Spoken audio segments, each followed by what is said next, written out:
Walker, O. Dave Kitchen, 616 North Main Street, Stuttgart. Mr. Walker's applying for a restaurant, wine, and beer, and his application was refused by the director last month. There was an objection from the chief of police, no health department approval, and also in the file.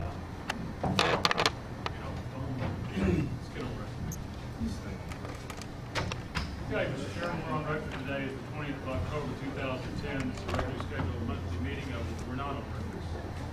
Oh, sorry. Momentarily. Now, I'm told we're on record, Mr. Chairman. Today is October the 20th, 2010. This is a regularly scheduled monthly meeting of the Arkansas Park Rec Control Board. Let the record reflect that all 5 board members are present this morning. The first item for board consideration is an appeal of a violation order dated July 22nd, 2010. This is appealed by Daniel Johnson, Brickhouse Inc., which is on 218 South Main Street in Jonesboro. Fine of $500, placed on probation for a period of 6 months. Hours restricted for 90 days. In other words, I believe the order stated that they were not to dispense or allow the consumption or possession of alcoholic beverages on permitted premises after midnight for a period of 90 days.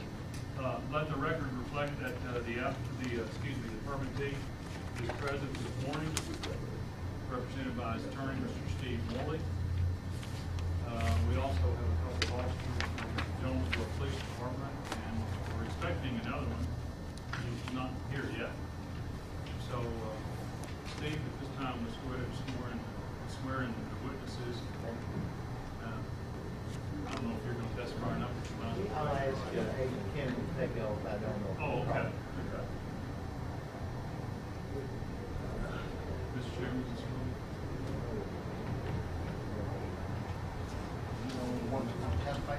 Testify, stand and raise your right hand. Swear the testimony you give before this board today be the truth, the whole truth, and nothing but the truth. Yes, sir. Thank you. Have a seat.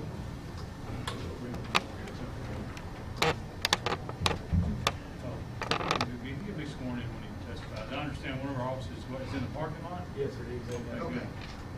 But off the bat, one of the officers that we testified this, Right there. 2 seconds to spare. There you go. We'll swear in right now. How about Go ahead.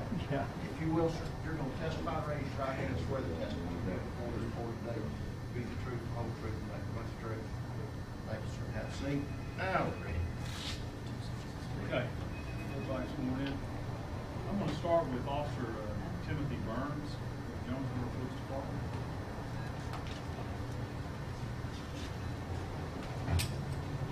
If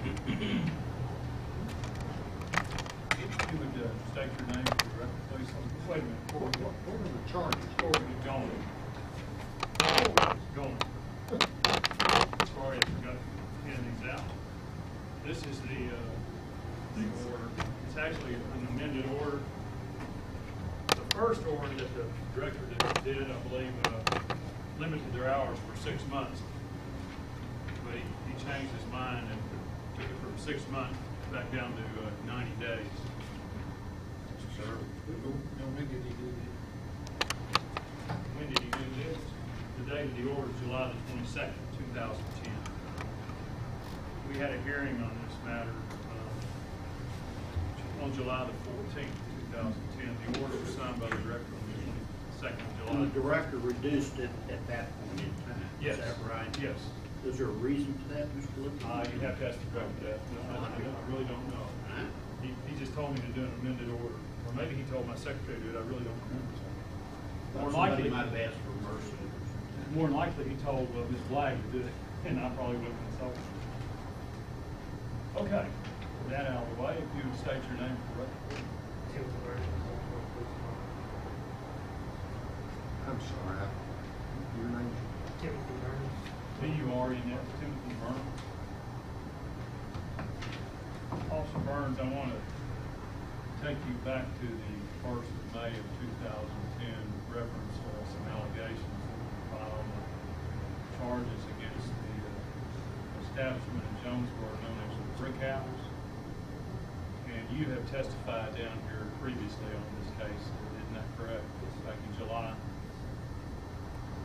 Can you tell we have your report, at least I have your report, which indicates that on approximately May 1st, 2010, approximately 2150 hours, you were dispatched to 218 South Main, Brickhouse, is that correct? That call came through your unit, your police unit, is that correct, from your dispatcher?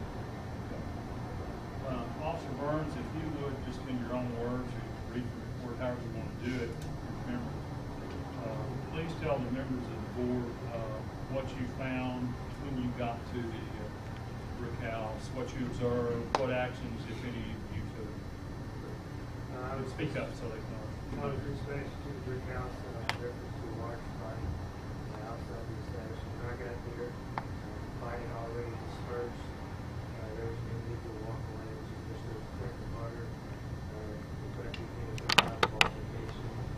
A security staff advised me he attempted to attack him with their escort, I guess it was his friends, outside of the establishment. I made contact with him. He had been involved some type of fight apparently outside of the establishment. When I got there was no fighting going on. What they did do all was involved with a lot of people outside. And of course everybody had to get the store and watch. At that point we came out and The report that you wrote says you contacted an individual identified as Clinton Potter. Is that correct? Asking what had been happening. He said he had no idea, and his right eye was swollen shut, and his nose was bleeding heavily. Those are your words? Is that correct? He was bleeding from the nose, and his right eye was swollen. You also mentioned in your report that his speech was slurred, and he was having extreme difficulty standing.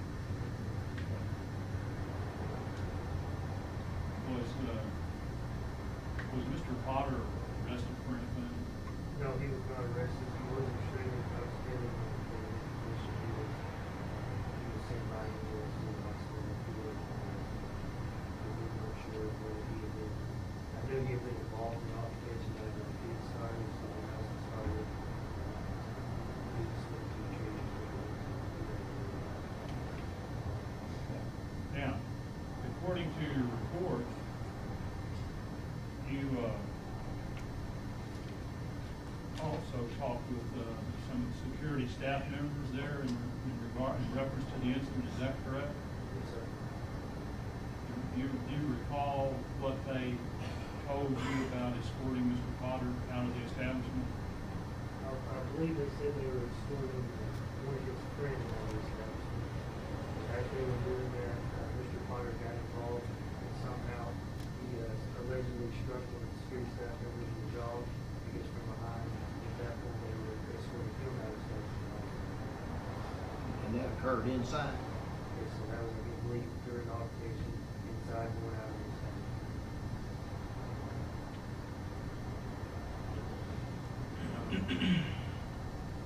There were, according to your report, Mr. Potter was involved in this deal, correct?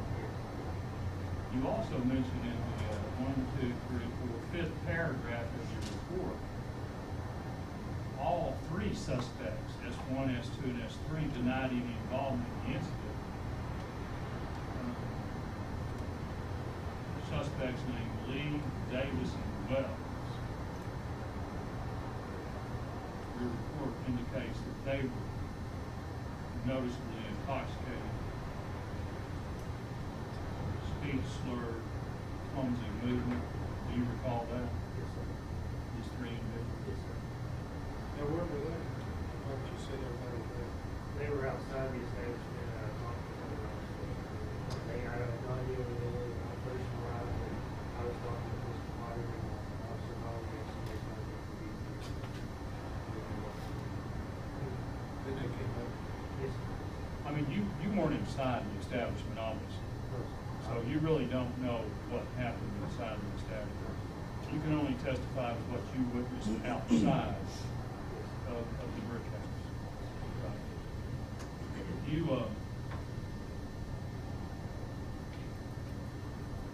you said in your report, in the next, third to last paragraph, that you transported suspect Courtney Lee to CCDC at this time. What is CCDC? So in other words, you were taking Courtney Lee to jail. Why were you taking Courtney Lee to jail? He was too intoxicated to be out on the street. He was regularly involved in So you had, in effect, arrested Mr. Courtney Lee for what, public intoxication?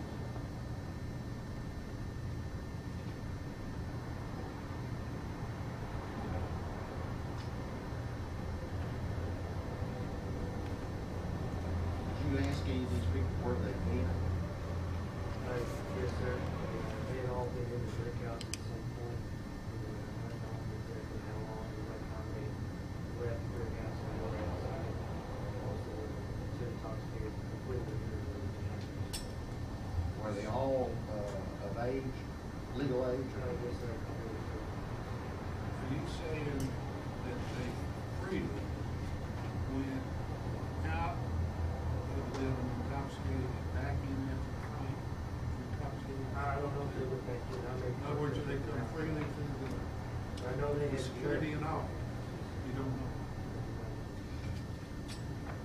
Who beat this guy up? I don't know, nobody remembers. That was the issue we had. We didn't have enough evidence, so every week was out there to say that something else happened, so we just took them. Obviously, they were a danger to themselves if they had been involved in an altercation or not, they're still. We just arrested them for intoxication. Your concern was more for these guys being a danger to other people, regardless of whether they've been in a fight or where they were. Isn't that correct? There's one person that you say you talked to here in your report. Apparently this is a lady named Bricker, B-R-I-C-K-E-R. Do you remember anything about this Bricker lady? Yes, sir. This was, What was that all about? This was Mr. Potter's fiance and girlfriend, pretty sure. She told me that the security staff had actually attacked Mr. Potter.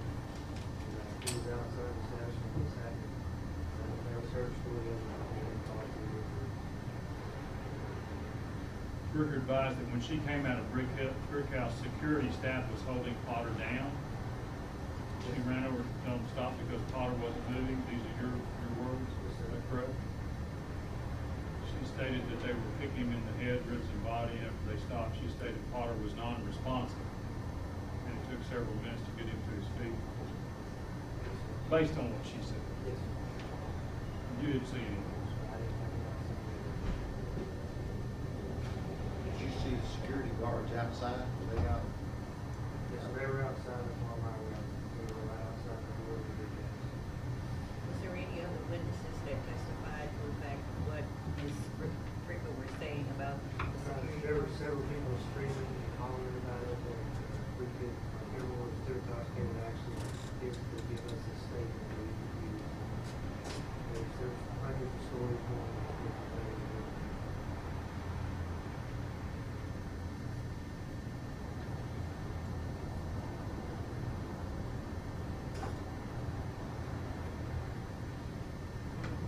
Anybody, board members have any other questions? I do. Officer, in Jonesboro, these security guards, are they just privately hired security guards, are they off-duty officers? I mean, how do they do that up there? These are just probably the first Okay, thank you. Mr. Lippman, you want us to decide guilt or innocence on each one of these charges individually? How do you want to do it? Mr. Powell, that's totally up to y'all, however you want to do it. Mr. Morley might want to ask a few questions. Well, I know, but I just, Yeah, procedurally, how you want to go about it? that'd be fine. I mean, but Individually? we're actually talking about the incidents of May the 1st, Yeah. which is, charges 1 and 2, talking about a fight in one instance, and you're talking intoxicated patrons on the second element. So, Well, then would you like us to consider 1 and 2 at the same time? yes. Okay. Board, do you have any questions of Officer Burns? Did Mr. Potter ever say anything? He was unsure what happened. I think he had it in unconscious before my arrival. So I got there, he was ready to walk. Fiance was helping him. They were trying to get her vehicle there to the hospital. I actually think still waiting on the Really, the only thing, Mr. Potter standing in there as well, his fiance, is Yes, sir. the security. Yes, And sir. I think I heard you say that he had swung at the security inside. According to the security staff, he had swung, the vehicle actually struck one of the staff members in the face as they were taking his friend out of his house. Did he ever talk to his friend? No idea. He was pretty well in his face. Do you think the beating occurred outside the premises, out the street? It appeared that whatever happened to Mr. Potter did happen outside, based on what I could collect from everyone outside. Whether who did it was unsure, but it did happen outside the establishment somewhere. Did they give you indication they'd been anywhere other than the Brickhouse? No, sir. Not really. Well, is it your opinion that's where they came from? Yes, sir. I know they did come from the Brickhouse. Fiance did say they all came from the Mr. Luger, you pass? To Mr. Moore, yes. Following up on the chairman's question, there are other restaurants with alcohol permits in the immediate area. Yes, sir. That the Johnson's and then left hand Black Road, 2 doors up. And Cregan's, have blocked up the street. And you're kind enough at the director level hearing, and the employees from the Brickhouse have blocked it. Yes, sir. Have you eaten at Brickhouse? No, sir, I don't drink, so I usually don't go to alcohol establishments. You have no idea, do you, their condition, or whether they even were served at Brickhouse, do you? They might have come down the street and got it. And apparently, based on the information you do have, security personnel were asking or escorting another person out, and Mr. Potter had the security personnel. Now, you indicated too, there was, who called this recording, you know? I'm not sure, we just got the dispatch, I believe it was called in by security personnel. From the Brickhouse, asking for assistance with us, when were we taking? How many folks were outside each year? When I got there, it was probably 50 to 100 people. And of those 50 to 100 people, 3 were arrested. Yes, sir. And that was Mr. Lee, Davis, and Wells. Yes, sir. And they didn't tell you that they got drunk in the Brickhouse. And I think in our director level hearing, Sergeant Redmond, and you were here for that, Yes, sir. you heard the testimony, used a term, altered. These people were extremely intoxicated by something, is that true? Or were they using profanity? Somewhat, they were upset by our records. And ultimately, these individuals pled guilty in this court. None of them said that they were going to drinking and then break out.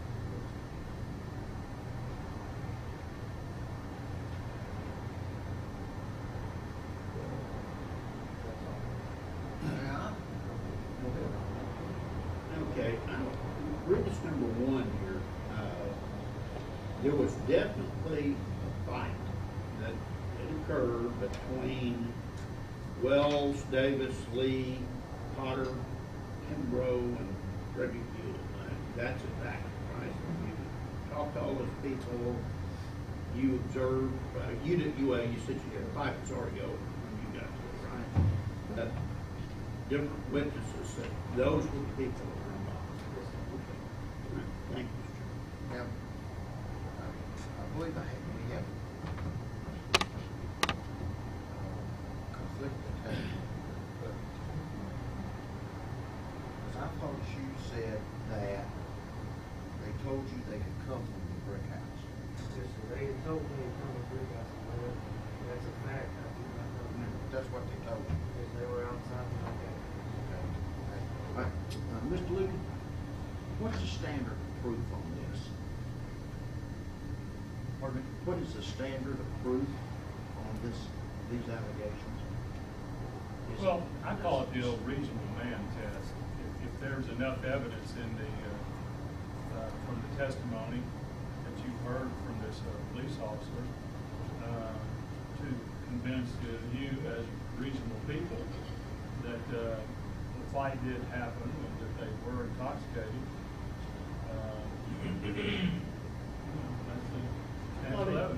that's substantial evidence. It doesn't have to be clear and convincing. No. It's substantial. Just Well, substantial. you know, the good neighbor law was amended back, what, Steve, 2 or 3, 4 years ago, and it says to those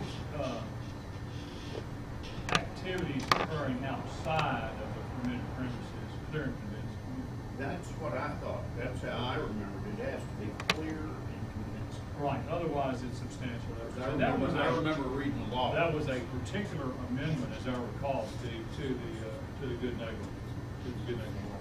Okay, so this is you'd say this is substantial instead of clear and convincing. No, well, you stop to think about that. The officer said that he thinks that the kid was hurt outside the permitted premises. That's his words. I don't know where it happened. I have no idea. And apparently he doesn't either. The people were too drunk. According to his testimony, he don't.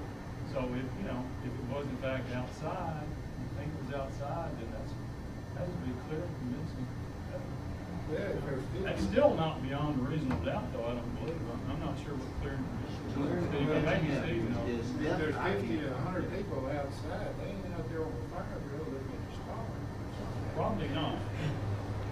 Clear and convincing evidence is evidence that establishes a very high probability Right. that the facts are true and exist. It's not beyond a reasonable doubt, like a murder case or a criminal case. But it is a higher standard. It is a higher, yes, it is. It is a higher standard of proof. Okay. But you just can't say, this is what it means. You know, it's kind of like in the abstract, to be honest with you. It's a little gray, I think.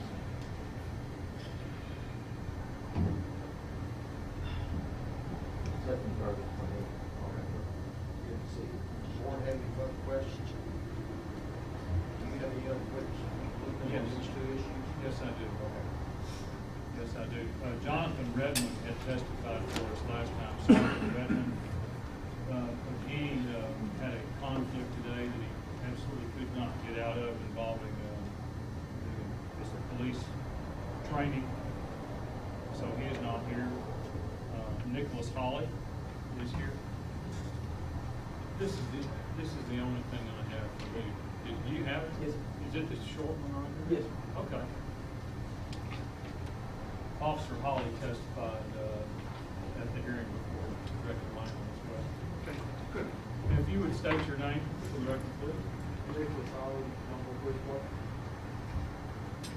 And Officer Hawley, you testified down here in Little Rock earlier this year, back in July on this matter, is that correct? Yes. And you had written your own very, very short report of the incident, which I have right here, is that correct? Yes. And indicating that on the first day of May 2010, you also were dispatched to the Brickhouse? Yes.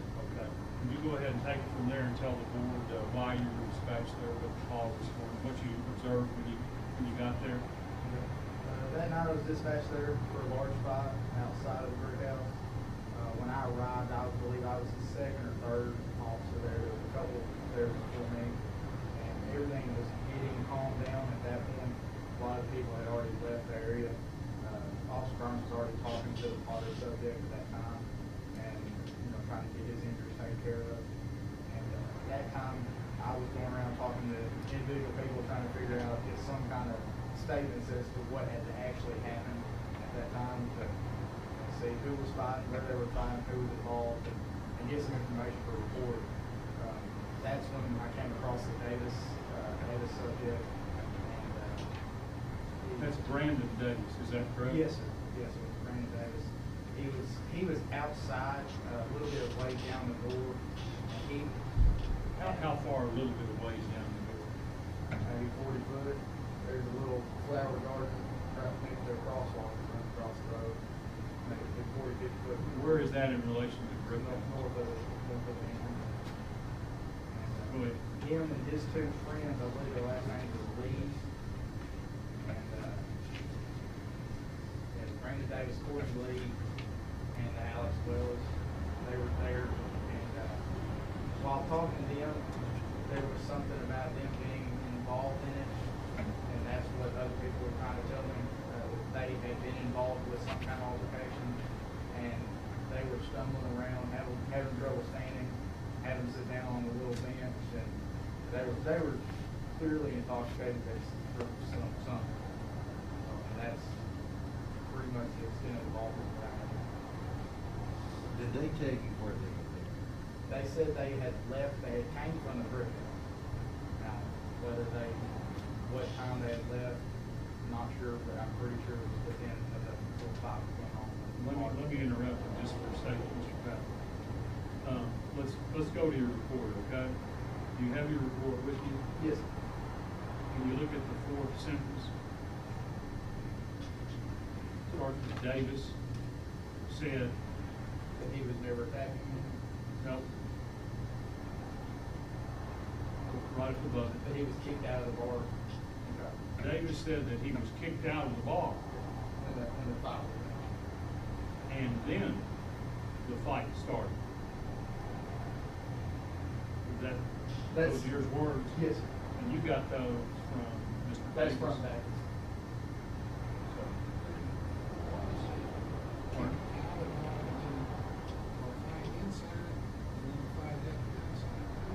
That's what Dave was saying, that he was getting kicked out of the bar, and in the process, he didn't say for what reason.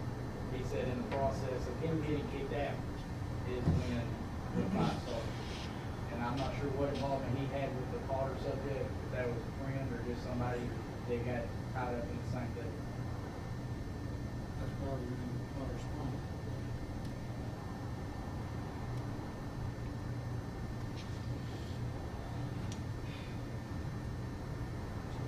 Obviously you weren't there, you don't know what happened.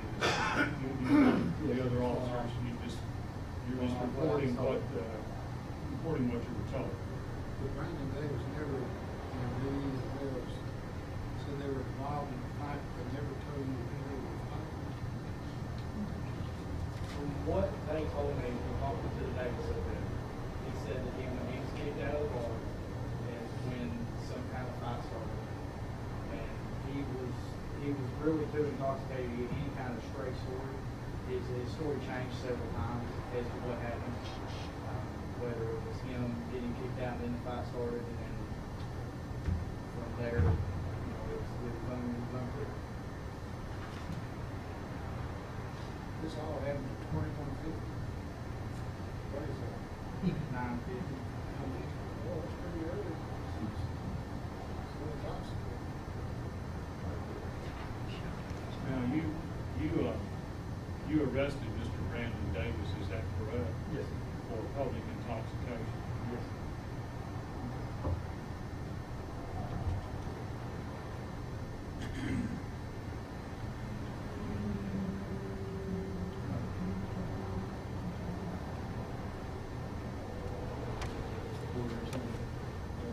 Board have a question? Officer Holly, we found Mr. Davis, he said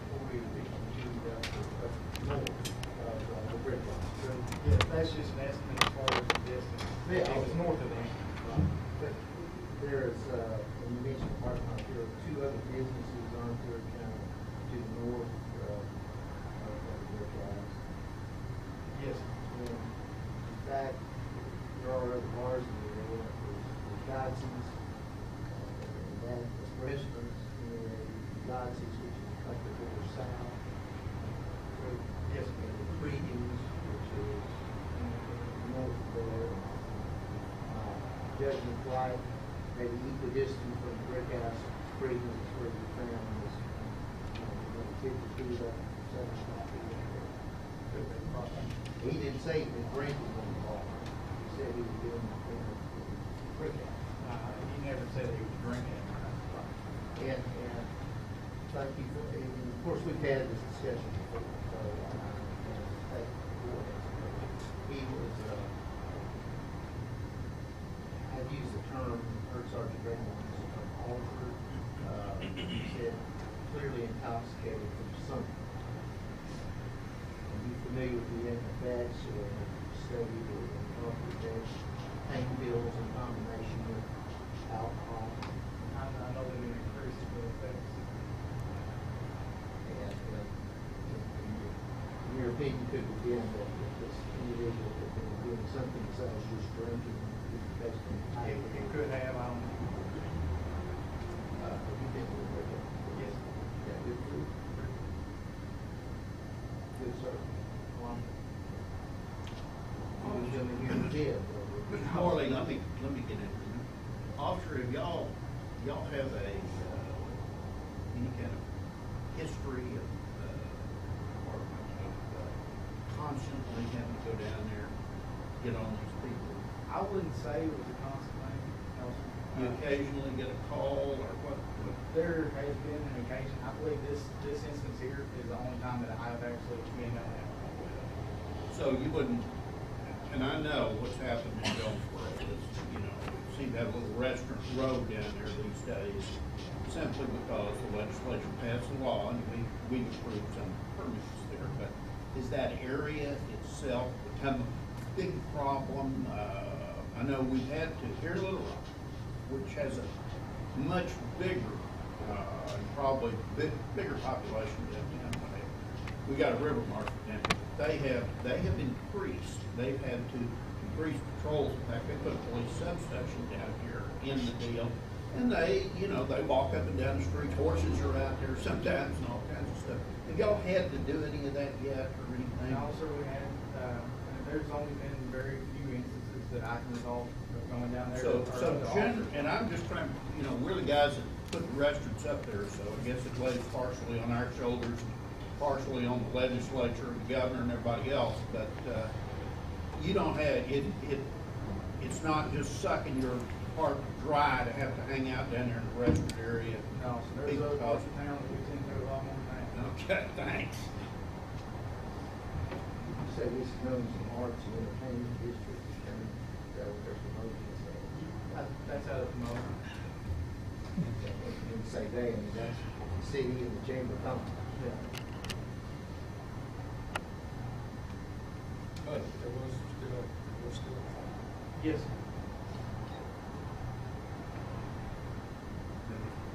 Yes, sir, I'm sorry. Do the board have any questions?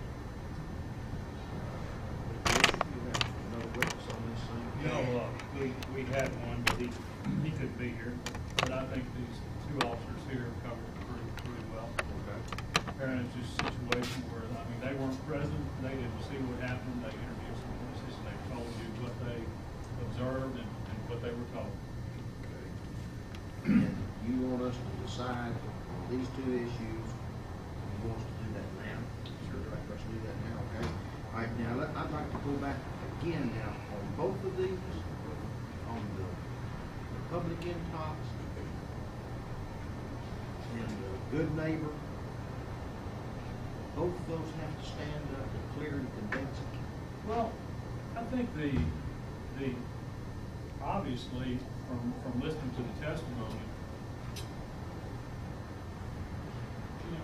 would you conclude, based on what these officers have told you, who didn't really see anything happen, but they were told, and they reported in their reports, would you conclude from that there were some individuals inside the Brickhouse that night that were drinking alcoholic beverages that probably had too much to drink? Obviously, the intoxication part of serving intoxicated patrons from inside the Brickhouse. So that'd be some. Oh, no. Oh, That yeah, is yeah. a gross mistake. Well, well, I mean, he can argue what he wants to. You know, maybe they were all doing some kind of drugs at home, and maybe they were high on drugs, and maybe they'd all come from Cregan's, and they were so drunk at Cregan's they got kicked out of Cregan's, and they had to go over to this place. We don't know whether they were drinking in there or not. Can you assume they were? I guess you can assume that. That's up to you. Yeah. Maybe they didn't get drunk in there. I don't know. But they still ran it in. So that's their responsibility. You know, the question is, did they serve intoxicated patrons inside there? Is what Mr. Morley's saying. He says no, there's no proof that they did. You can assume that if you want. You know, as reasonable people. I'll let you, Mr. Warren, make a little statement.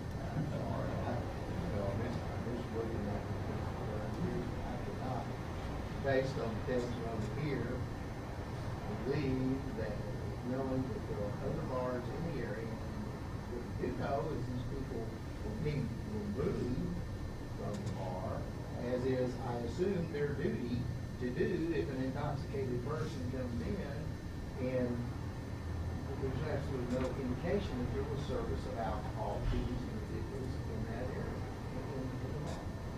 And they're actually perform the duty that you assign to them.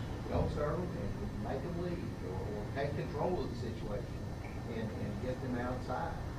That was part of the reason I brought A.G. Kendall. They would just kind of explain and perhaps clarify both to me and maybe for everyone here what enforcement division is the agency's responsibility, or permittee's responsibility to be. You just take them outside and dump them, or you're obligated to call the police.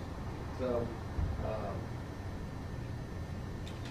I guess that's my point is a reasonable person can only conclude that these people were intoxicated, who served them, and how much they were served, and under what circumstances, pure speculation.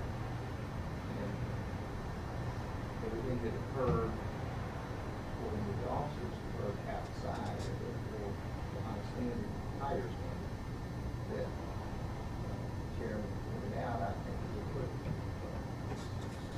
Well, I didn't give you an opportunity to present witnesses. I just assumed Kendall was our witness. But if you would like to introduce a witness, I wanted him to explain what the duty of the permittee is when there is that person. So it's not necessarily specific to this instance, it's just a general statement. okay. Well, if there's no further discussion, and I think we will have a motion on 1 and 2 individually, not roll that together, because I think they're two separate things. One's the violation of the potential violation of the good neighbor policy, and the other one's served intoxicated patrons. That's acceptable to you, Mr. Lucas. Sure. We'll entertain a motion on item number 1, that on or about May 1, 2010, the Brickhouse in violation of section 1.79, sub 32, the ABC regulation failed to be a good neighbor. A fight occurred involving 3 individuals. A Class A violation. Mr. Chairman, I'll make a motion on that one. Okay. After listening to the testimony of the police department, listening to Mr. Morley's conversation here, listening to what the officers said, kind of understanding and knowing the area up there, there's a lot of restaurants, a lot of people around, but it sounds very much like, obviously there was a fight there. There were people out on the street, there was somebody taken to hospital. So based on that, I'm going to make a motion that they be found guilty on number 1. Second. There's a motion and a second for guilty on number 1. Any further discussion? All those in favor signify by saying aye. Aye. Opposed? I'll vote aye. So 5-0. will be on one, and what we'll do is we'll hear all four of these and then we'll decide from. That's exactly.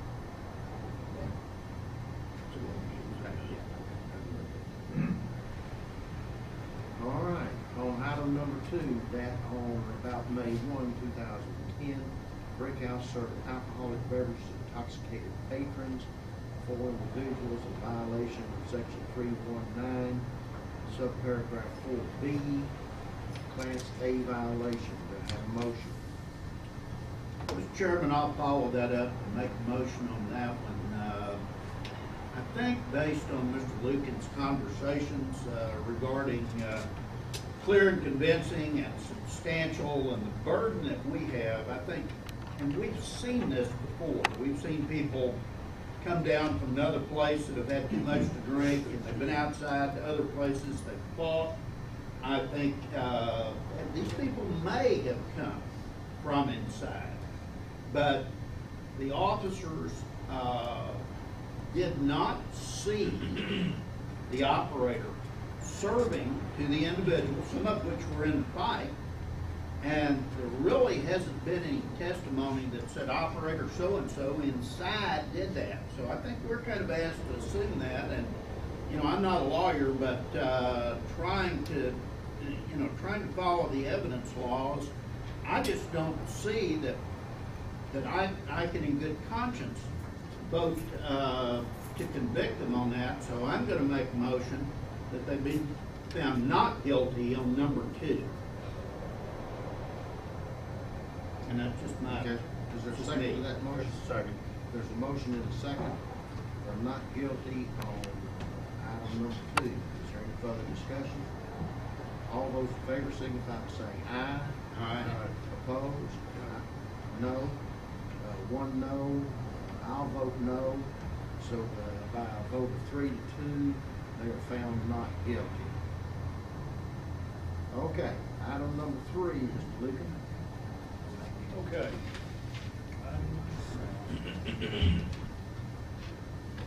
Officer Stout, you're the only one left.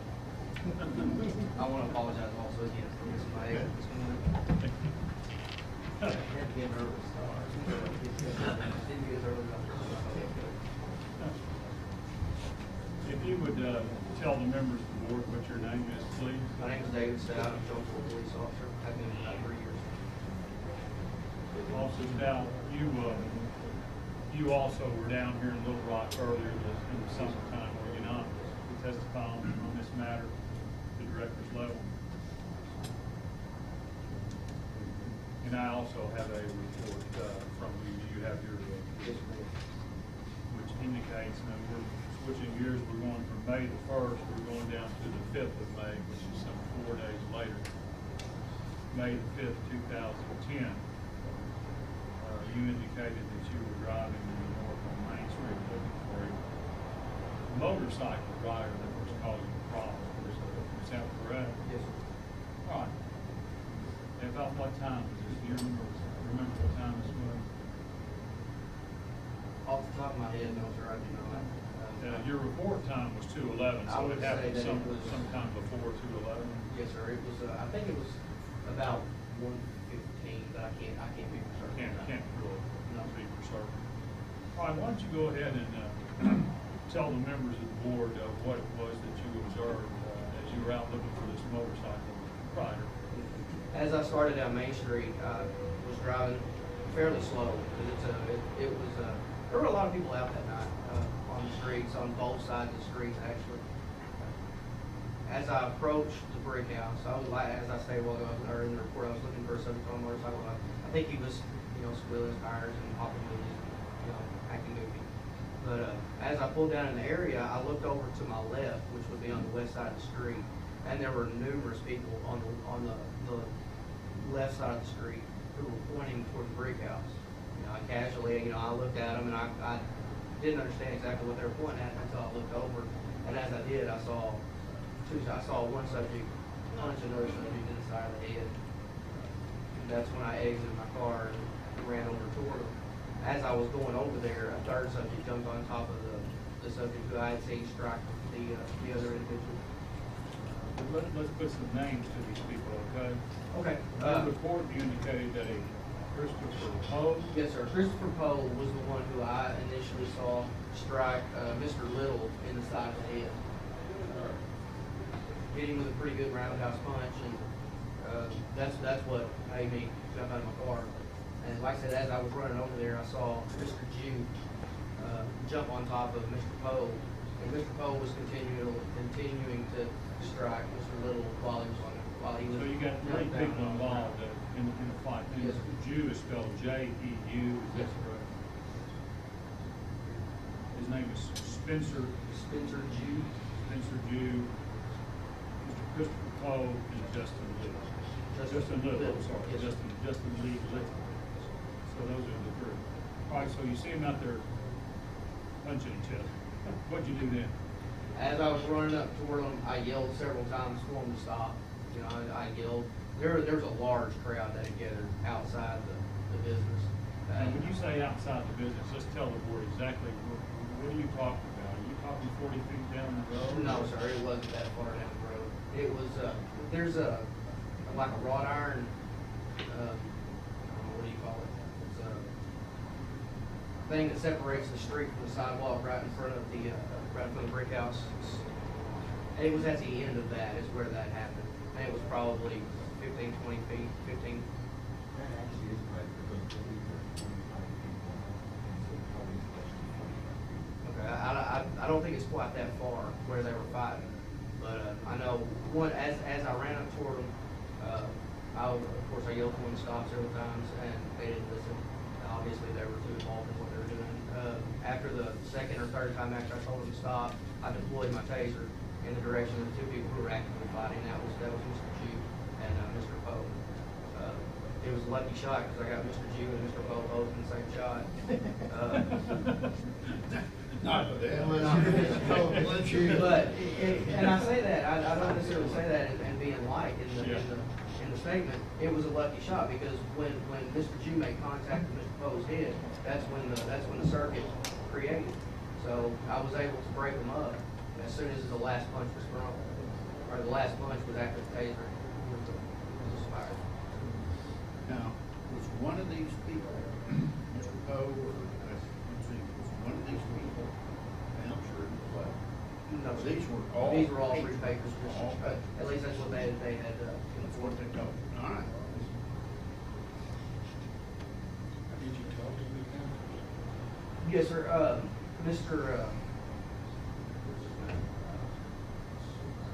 Mr. Jonathan Parks was one of the bouncers inside, I believe.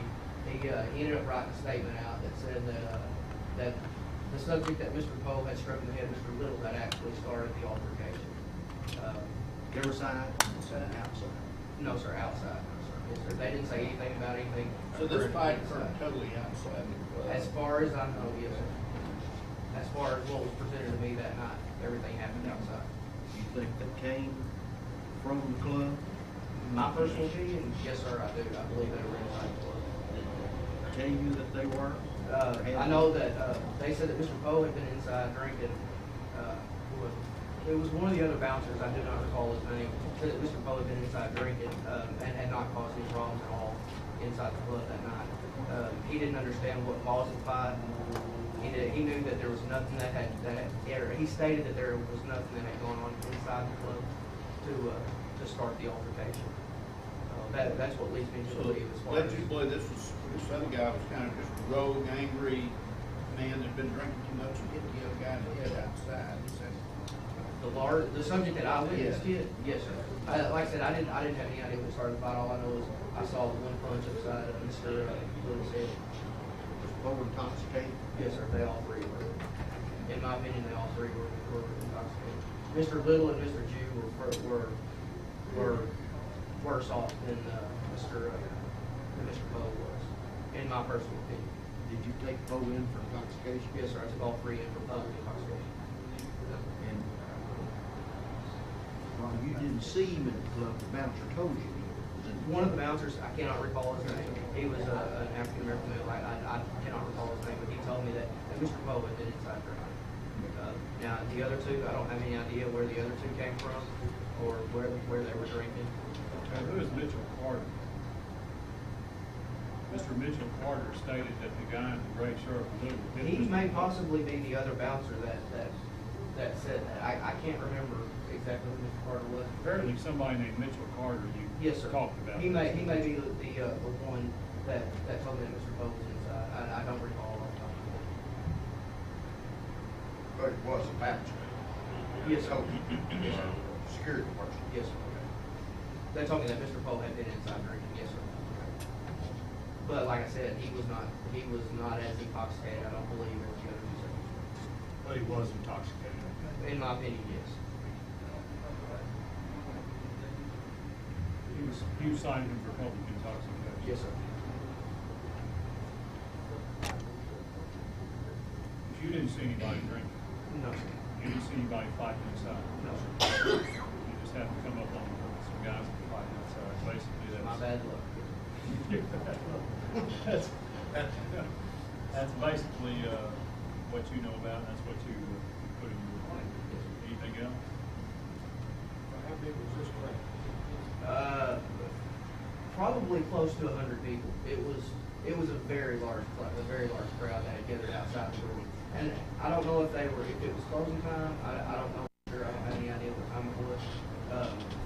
But I know there was a very large crowd on the sidewalk outside.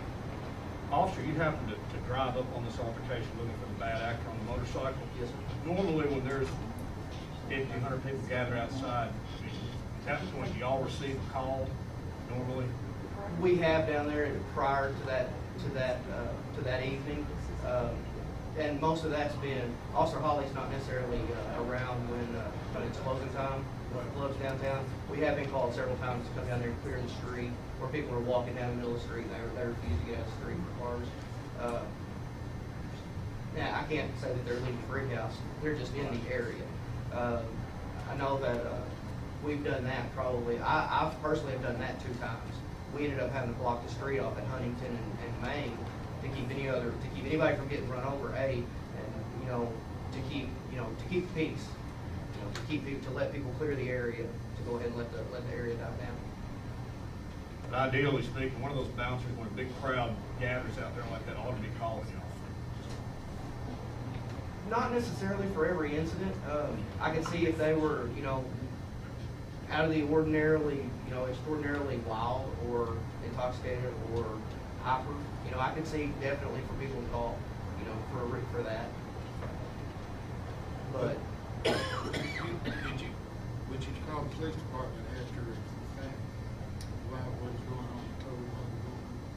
yes, sir. Well, as I was running up, I went ahead and deployed my taser, because as I was running across the street, I heard them come across the radio and say, we need several units to respond downtown to a possible disturbance. I think that's what they said. Off the top of my head, I can't remember for sure, but I remember hearing them send officers downtown.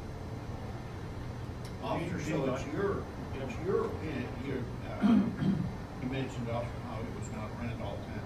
Is it your opinion then that area with what the restrooms and clubs are in requires a little more attention than it used to, certainly? At closing time, yes, sir. Close time. I've only responded to one other incident down there during the when the business was actually open, and that was a theft from inside the club.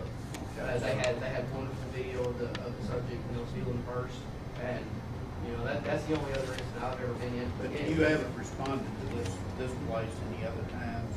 No, sir. Not actually. There for a while, we were doing some foot patrol security down there, and that was paid for by the bar paper through the downtown association. We did that for just a little while, but it went away. So your opinion of what was fight? Well, you saw it. Absolutely. You saw it. Okay. Without a doubt in my mind. You saw the fight. Yes, sir. You don't know what the cause of the No, fight I was. have no idea. I know that Mr. Poe had said when I they ended up separating him out of the jail. They put Mr. Jew and Mr. Willow in one of the detox tanks. I don't know one of the detox cells, by themselves, and then Mr. Poe in another, because I told him to split them up. I dealt with Mr. Jew and Mr. Willow first, and then I got Mr. Poe out there, and I asked him what happened, and he said it all started when somebody stepped on somebody's foot. That's where it all started. He said, well, No, he didn't say, he just said that it all started with, he claims that Mr. Little punched him when he stepped on his foot. Mr. Pope said that. Yes, sir. And I will go ahead and tell you that, before you ask, Mr. Poe was only convicted of the public intoxication. I think the other charges were dropped on him, the disorderly conduct and the battery for. But he's the one that took the swing. He's the one that I saw take the swing. And he got off. He's the one that I saw, yes, sir.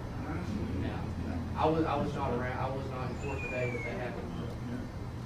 American justice.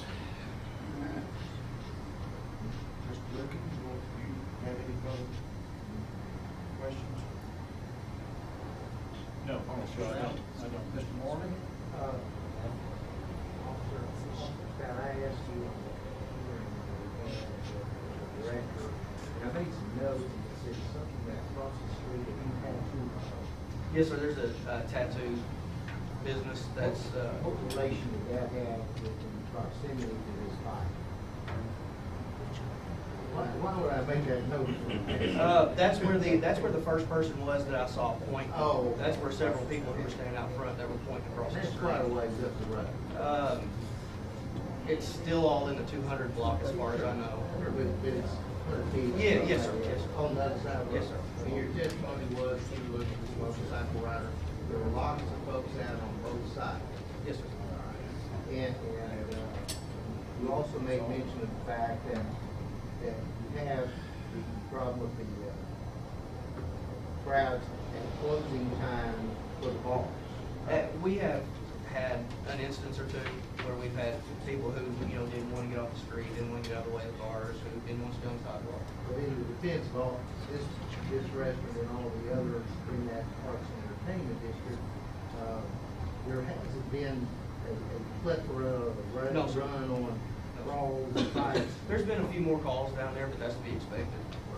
In fact, you got Cregan's just a little bit up the road. Yes, sir. And you got Dyson's 2 doors up, and you got the Wolf Den. That wasn't open at the time. Yes, and others like that in the immediate area, the 300 to 100 block of Main Street. Yes, sir. So we haven't, by virtue of following the law, which we've done, and granting a number of these permits, you don't think it's like totally saturated down there? Is that what you're saying? That it's not such as a point that it's draining resources on y'all and telling y'all to take care of No, people sir, I don't believe in that area? I personally, I enjoy the fact that we've got what we have downtown.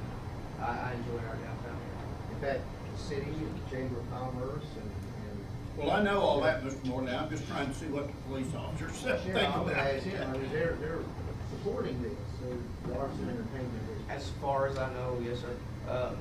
And the truth is that when you say to start, you were told to start, that somebody stepped on somebody's foot. Yes, sir. And if I have my facts right, Mr. Poe's a pretty big old boy. Yes, sir. He's a large individual. 300 pounds. If he stepped on Plus. your foot, it might. But the fact of the matter is, you don't know where Jew and the other boy, Mr. Little. Mr. Little. No, sir. I know, I have no idea. You just knew Mr. Poe, who was significantly less intoxicated. Within inside the brick. Yes, sir. And By what I was told. I was. and you don't know his condition when he's been outside the brick house, you know his condition inside, in the midst of this struggle. Yes, sir. Because at the time he was serving his last beverage, we can't tell what his condition was. He was only placing these on sometime later. All I know is he was in the large, and was standing right in front of the establishment. That's all I can attest to. That's good.